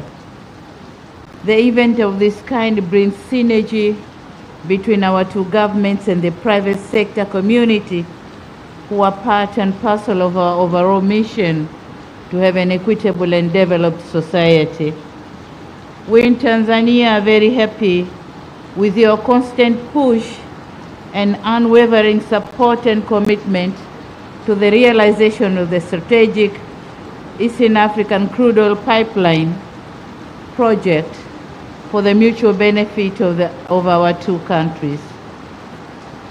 Your Excellency, as you are aware that over the years our countries have enjoyed excellent bilateral relations that have enabled close cooperation in various bilateral interventions. Our relationships and cooperation have remained even stronger during this challenging period of COVID-19 pandemic. Your presence here today displays a gesture of overcoming the impossibilities towards realization of socio-economic development in our two countries. Your Excellency, we thank you for the incredible lectures you have delivered here today. That was incredible. You have taken us years back in universities when we were taught on the basic economics, capitalism and economic development in Europe and America. That was our topic in university, early years in the universities. But then you have taken us through the new economic order, technologies and issues and environment. So we thank you very much for that incredible lecture. Your Excellency the President, let me also thank you for the progress that we have achieved towards implementation of the ECO project since your last visit here in Dar es Salaam, and that was May 20th this year. A number of key milestones have been achieved toward the implementation of the project. Since then, we have received stronger support from the Ugandan government to implement key issues that underpin the development of the project. I was curiously listening to the presentations of what was discussed yesterday, and I'm happy to note that our experts have agreed to explore more areas of cooperation in the sector. ECO project will mean less if other areas of mutual cooperation are not exhausted for mutual interest. So we are very happy, and I heard my Minister for Energy talking about the gas pipeline to Uganda, but also the LNG project here in Tanzania, which is going to add value to the ECO project. So thank you, the symposium members, for your meaningful discussions. I also wish to note that delegates were acquainted with the opportunities this project presents in both countries. Therefore, it is my humble request to all delegates from the private sector to see those opportunities for the benefits of our country. It is your time, and I report it is your time. You must be up for the opportunities. Our two governments are doing everything possible to make sure private sector and local communities benefits from presence of the ECO project and other projects as I have mentioned them. Mheshimiwa Rais, katika kukuza ushirikiano katika sekta ya mafuta na gesi, napenda kuwaarifu na kuwafahamisha wawekezaji na wafanyabiashara hususan Uganda kwa Wizara ya Viwanda na Biashara kupitia Taasisi ya Utafiti na Maendeleo ya Viwanda TIRDO ina uwezo wa kutoa huduma mbalimbali za kibobezi ikiwemo kufanya ukaguzi katika vifaa, bomba ya kuhifadhi na kusafirishia mafuta na gesi kwa kutumia non-destructive test, yani NDT, na inayoharibu destructive test. Kuchomelea ambako kwenye sekta hii ya mafuta na gesi kunahitaji weledi na umakini wa hali ya juu wakati wa ujenzi, usimamizi na marekebisho. Nimefahamishwa kuwa usafirishaji wa mafuta yaliyochakatwa katika mabomba yanayopita kutoka nchi moja kwenda nchi nyingine yatahitaji kukidhi vigezo na viwango maalum ambapo serikali imeiwezesha TIRDO kuwa na vigezo hivyo. Aidha, TIRDO inatoa huduma ya mafunzo ya ufundi wa kitaalamu kwa wachomeaji, yani certification of professional welders, ambapo wahitimu wataweza kutambulika kimataifa katika shughuli za kuchomea vitu mbalimbali ikiwemo vifaa vya mafuta na gesi. Na ni matumaini yetu kwamba kile kiwanda cha Igunga watakao kwenda kufanya kazi pale ni mafundi waliofundishwa na TIRDO. Na hapa Mheshimiwa Rais, kwa kuwa hili ni kongamano la wafanyabiashara, hatuna budi kuzungumzia uwekezaji katika nyanja nyingine ili kufanya biashara ya mafuta iendane na biashara nyingine. Katika eneo la uwekezaji, Tanzania na Uganda tumejitahidi, lakini bado jana tulikubaliana kwamba hatujafanya vizuri sana, tuendelee kujitahidi. Lakini tunapozungumzia uwekezaji, ni lazima uendane na maendeleo endelevu ya kiuchumi na mifumo inayoimarishwa katika kujenga uwezo wa uzalishaji wa ndani wenye kuunganisha juhudi za kila sekta ya uchumi, yani forward and backward linkages, kumudu kwa kiwango kikubwa cha mahitaji ya soko la ndani na ushindani wa bidhaa kutoka nje. Nchi zetu zimejaliwa kuwa na rasilimali au maliasili nyingi ambazo hazijatumika ipasavyo.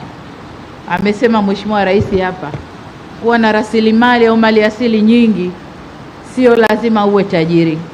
Kwa sisi tunazo nyingi, lakini hatuko matajiri kwa sababu hatujazitumia ipasavyo kwa madhumuni ya kukuza uwekezaji.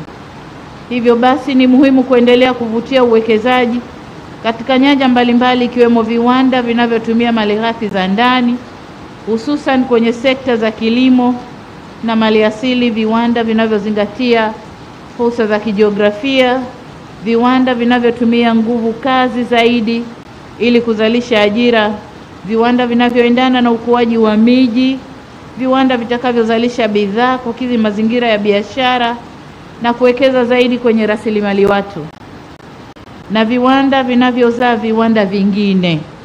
Viwanda hivyo ni kama vile vya mbolea na kemikali kama alivyovitaja Mheshimiwa Rais hapa, vinavyotokana na byproducts za mafuta lakini pia gesi. Mheshimiwa Rais, kwa upande wa Tanzania, nafarijika kusema kwamba jitihada tulizochukua katika kipindi kifupi cha takriban miezi 8 zimeweza kuleta chachu ya kuongezeka kwa uwekezaji nchini, na kumekuwa na kuongezeka kwa usajili wa miradi ya uwekezaji na kuongezeka kwa idadi ya ajira zinazotarajiwa kutokana na miradi iliyoandikishwa. Maboresho na jitihada yamepelekea pia kupungua muda wa upatikanaji wa vibali vya kazi kwa kuondoa urasimu, na hivi sasa hata ndani ya siku moja mwombaji anaweza kupatiwa kibali kupitia mfumo wa kielektroniki, yani e-permit. Mfumo huu unaruhusu pia upatikanaji wa kibali cha ukaazi, resident and work permit, katika kadi moja. Kabla ya hapo kibali kilikuwa kinachukua miezi 6 au zaidi. Maombi mengi yalikuwa yanakataliwa baada ya mwombaji kulipa a non-refundable fee. Sasa tumehisi hii haiko sawa, tumerekebisha na sasa mambo yanakwenda vizuri.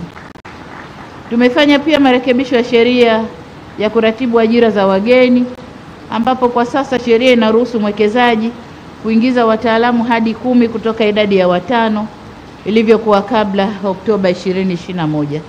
Vile vile tumeanzisha kituo cha mawasiliano kwa uwekezaji katika kituo cha uwekezaji Tanzania, yani Tanzania Investment Call Center, ili kuhakikisha uundwaji wa mfumo wa ufuatiliaji malalamiko ya uwekezaji na kuwapatia taarifa sahihi.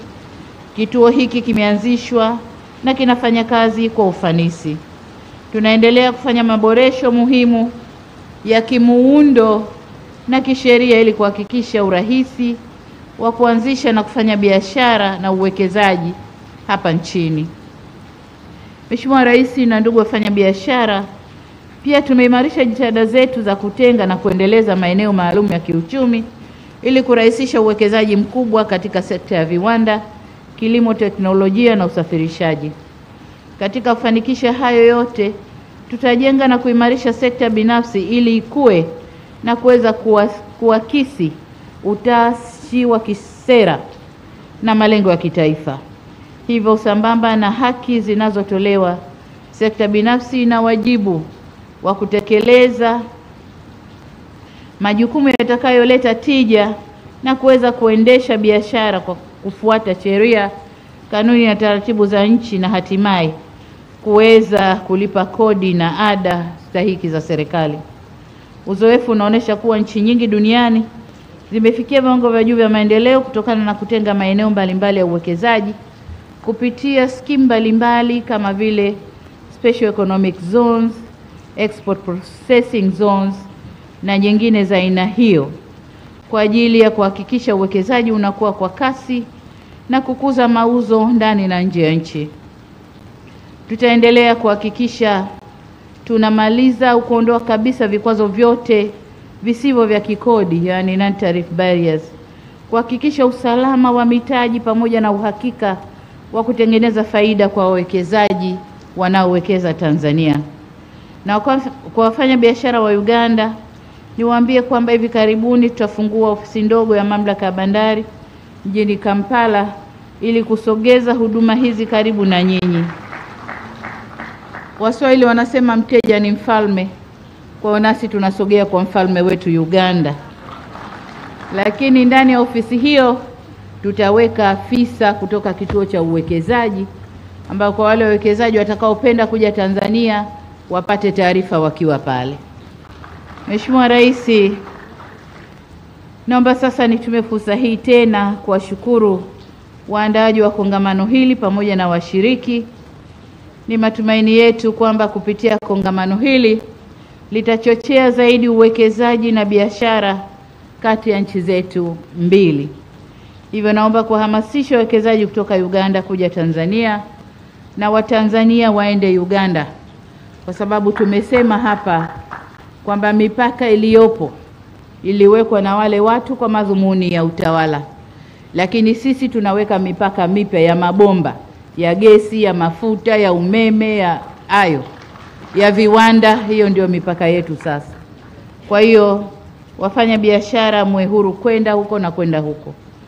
Mmoja wenu alisema hapa kwamba makongamano kama haya yaendelee, na ni kweli yaendelee, kwa sababu kule nyuma mlikuwa mnavutana, watu wa serikali huku, serikali kule, wafanya biashara na wafanya biashara.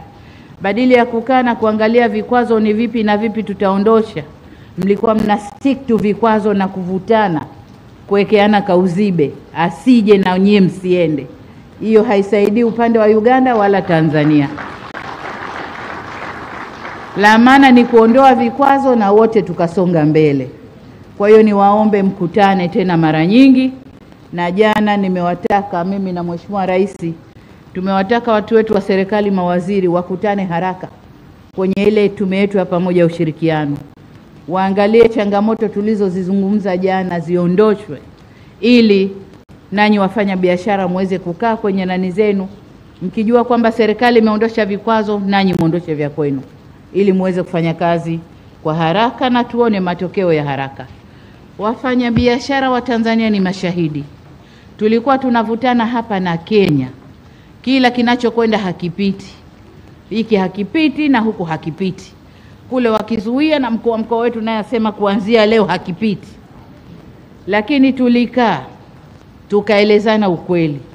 Tulikuwa tunachomeana kuku mipakani, dhambi tupu, viumbe wa Mungu, mnamwaga petroli mnachoma, haikuwa na maana.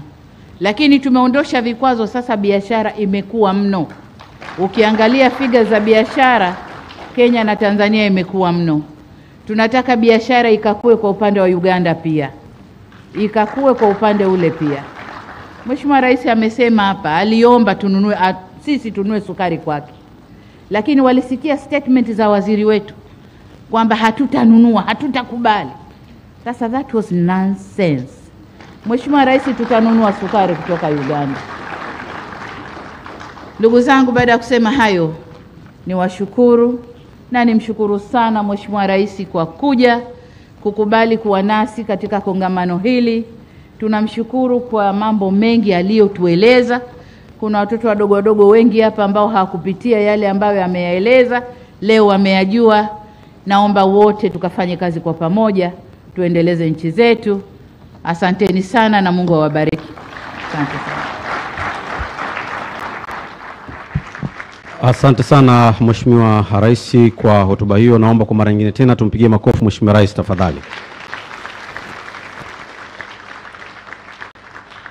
Mheshimiwa Rais, Waheshimiwa marais, kwa niaba ya wafanyabiashara wa pande zote mbili, nichukue fursa hii kuwashukuru kwa kutenga muda wenu kwa kushiriki katika hafla hii ya ufungaji wa kongamano la wafanyabiashara wa Tanzania na Uganda. Na kwa hotuba hizo basi, Mheshimiwa Rais, na heshima sasa kusema kwamba ndio imetimisha hafla yetu kwa siku hii leo, na heshima kuweza kuwaruhusu kuendelea na ratiba nyingine. Nashukuru sana na asanteni.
Waheshimiwa viongozi na wageni wengine, tumeruhusiwa, tunaweza sasa tukaendelea na ratiba zetu nyingine. Tumeruhusiwa na waheshimiwa marais, viongozi wengine, tunaweza tukaendelea na ratiba zetu.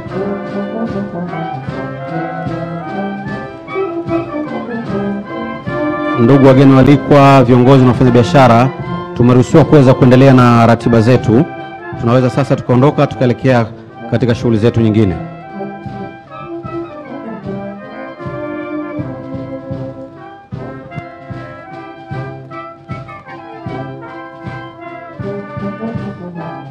Waheshimiwa viongozi, wageni walikwa, mmeruhusiwa muweze kuendelea na ratiba nyingine. Tunaomba sasa muweze kuendelea na ratiba nyingine tafadhali. Ndugu wafanyabiashara, wageni walikwa na viongozi, tumeruhusiwa muweze kuendelea na ratiba zenu nyingine.